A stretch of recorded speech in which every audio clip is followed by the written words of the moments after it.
Welcome back everyone. Today we're just going to do a quick one.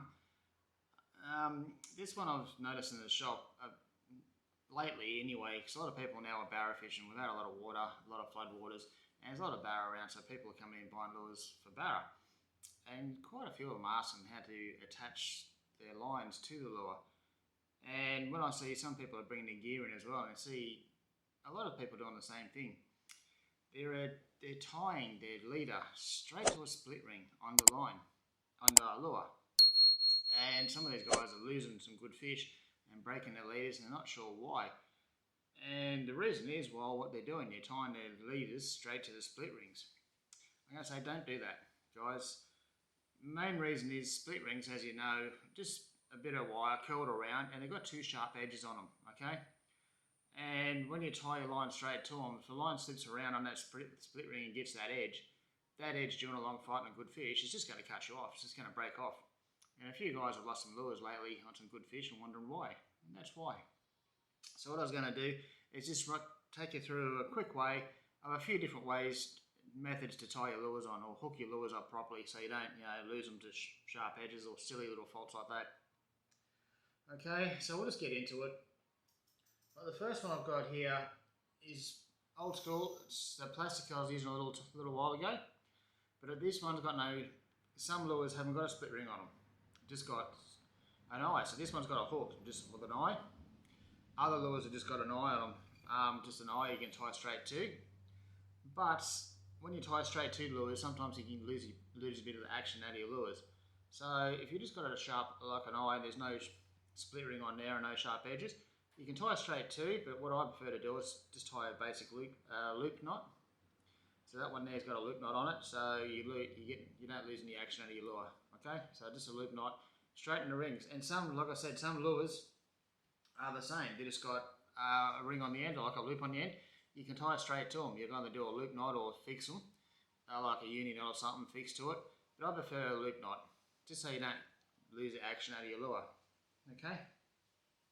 The other way to go is this way, and this is a good example of what I was talking about with the loops. Like this is a Sammy, little stick bait, little Sammy, and they just got a little loop on the end. There's never been a split ring on this. It didn't come with a split ring. I could put one on there if I wanted to, but I prefer not to. Just leave it with a loop, but I don't tie a line straight to the end of this one. Okay, what I've got on here, I don't know if you can see it in the camera. Hopefully, I'll hold it like so. On there is a little tiny snap, and we call it a speed clip. Most shops have them, they're just called a speed clip. They're a little tiny snap, little lightweight snap, and they'll give you a lure all the action in the world, freedom in the world, and they're just a little snap, so you just put your fingers over them, squeeze them, take the lure off. It's just a snap. It saves you tying knots all the time if you want to change them. And they're usually a very lightweight thing, so they don't interfere with the action of your lure, which is great. Just little tiny speed clips like this, and they're the ones I use when I haven't got a split ring on the end. Okay, I'm either tying loop knots or I'm using speed clips. Okay, speed clips are very handy. Like I said, you don't have to retie your knots, just unclip it, put a new lure on. They're quite good, and they're very small. They don't interfere with the action of your lures. So you can get a pack of, ask your local tackle shop or whatever, or the guys in the shop, for speed clips. They're just little tiny snaps. And that way you're not buying big bulky swivels and with the clips on them like snap swivels. You've got snap swivels, and some people buy way too big swivels and put them on their lures and don't get the action. Okay. Another way to do it. Okay, the next two are basically the same, just smaller and bigger version. You see a lot of this. You don't see this bit so much with the smaller lures, but with the bigger ones here, you see it a lot more. The other way to go is if you've got a split ring, okay, on there, you can use a speed clip if you want. That's another way. You put a speed clip onto your split ring. But I don't particularly like doing that either, because the speed clips is usually a very fine metal, and they can get caught up or in between the split ring, especially if you've got like a cheap one on there. It's not as tight as it should be. So what I do is put a little rolling swivels on there. So we've got the lure, we've got the split ring, and then I've got like a little tiny rolling swivel, just a little rolling swivel, that's it. In black, you don't want to have something too shiny, so in black. And look at the different brands. Even though this one's quite small, I don't know if you can see it, it looks probably quite hard to see. That's like a 40 kilo swivel. Look at your brands and look at the weight ratio, the weight of them. Some of these small ones are very, very strong. So just have a look. Don't go and buy the cheapest one, the first one you see. Go through the brands and just have a look at the weight. Like this thing's very, very small. It's like 40 kilo. So you're not going to break it on this light line, this light rod.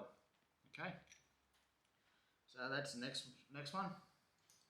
And this is the same one, but it's on a bigger version, so it'll be a bit easier for you to see. You'll see a lot of guys when they're chasing like tuna, GTs, things like that, even on big jigs, chasing dogtooth and whatever. A lot of guys now have swivels. You'll see bigger swivels like this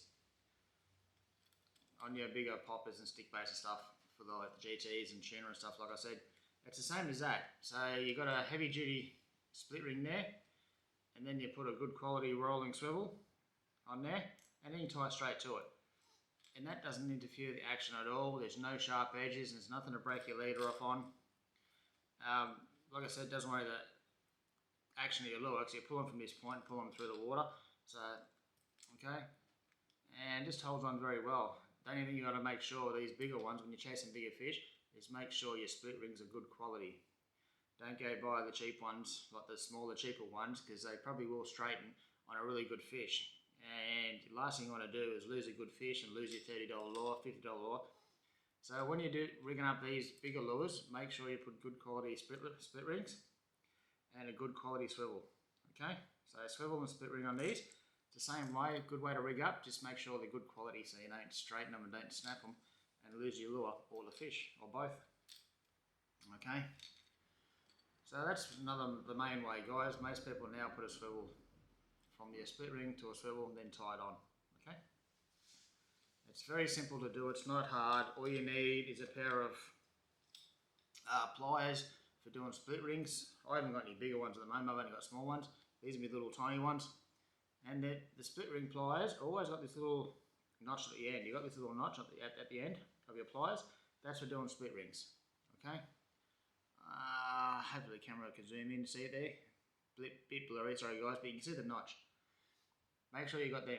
And split ring pliers come in all different sizes, and the end bits are different sizes too. So the bigger the rings, the bigger the lures, the bigger the rings, and the harder the rings are to get off, you need bigger, better quality pliers.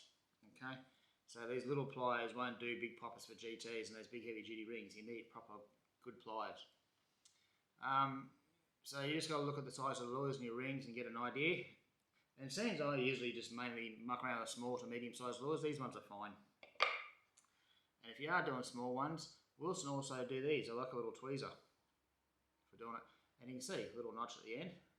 Little tweezer. These are fantastic when you're just using really small lures, like for your bass fishing, flathead fish and those type of lures, something a bit smaller and the rings aren't as tight. They're quite easy, so just these little ones, great.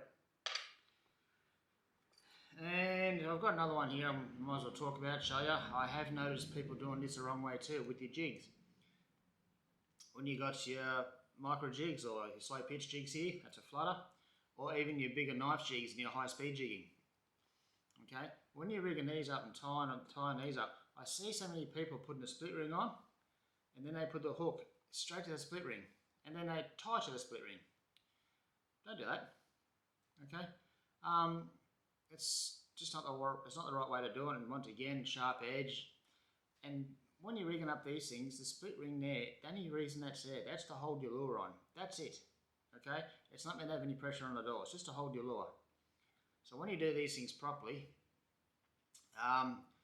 you can either make your own hooks like I've done here. I've made my own, and you attach it to a solid ring. You've got a solid ring here on the end. That's a solid ring, okay? And that's what the hook's attached to, a solid ring. And then you attach the split ring to the solid ring, okay? And then you attach your main line. You tie your main line, your leader, to the solid ring. So if you hook a decent fish, it's the only thing between you and the fish is that solid ring, and that solid ring won't break. It hasn't got any sharp edges on it, won't cut through your mono. Okay, so the solid ring you should tie to, and that's what your hook should be on. The split ring, the only thing that split ring's doing there is holding the lure. That's it. It's got no pressure on it at all. That's just to hold the lure on. All the pressure between you and the fish is going through that solid ring. So tie to the solid ring on these lures. Okay, and if they haven't got a solid ring on there, put one on. Go buy some assist hooks, make sure the assist hooks are rigged up on a solid ring, then just attach it to your split ring and tie your leader to the solid ring. I've seen so many guys just go straight to the split ring and they lose their lures, they lose their fish, because the split rings either with a sharp edge either cut them off, or they're just too weak and they pull straight and you lose everything. The split rings are only there to hold the lures on, guys. When you're jigging, tie to the solid ring, always to the solid. Okay, seems like very basic info for most of this, it is, but for the guys that are new and want to get into it, just little tips like that does help. I'll show people that in the shop, and I'm surprised how many people don't really know that, and are very grateful when you explain it to them. So yeah, just solid rings on those ones. And that's it, guys. That's just a very quick basic video. I just wanted to show you how to attach some lures. The method I was talking about with the speed clips, the rings, the swivels, you can use these method on plastics, hard bodies, whatever. Okay, just don't tie straight to a split ring. Either use speed clips or put a small swivel on that won't not too big, that won't interfere with your lure. Connect that way. Okay. Or take the split ring off and do a loop knot just straight to the ring on the lure, something like that. But don't tie to the split ring, guys, because they'll either straighten, break, or they'll cut you off with a sharp edge on them. Anyway, I've rattled on enough. So hopefully that one helps you. And I will let you know tomorrow night. Apparently the weather is easing, so I'm gonna put the boat in tomorrow. Actually, I'm gonna put the boat in tomorrow night, and hopefully we'll head out wide, and I'll do an overnight trip, or most of the night out wide, chasing some reds and stuff. See how we go in a small boat. See if she can go out there. I'm going to be crossing the reef tomorrow night, at night, and going out a bit wider and seeing how we go. If it's nice and calm, I might spend the night out there on the reef and then fish out wider early in the morning. If it's a little choppy or something, I might just fish around the reef and see what I can catch and come home. But either way, the weather's hopefully going to hold up for tomorrow night. I'll see you offshore. Hopefully, guys. I'll see you then.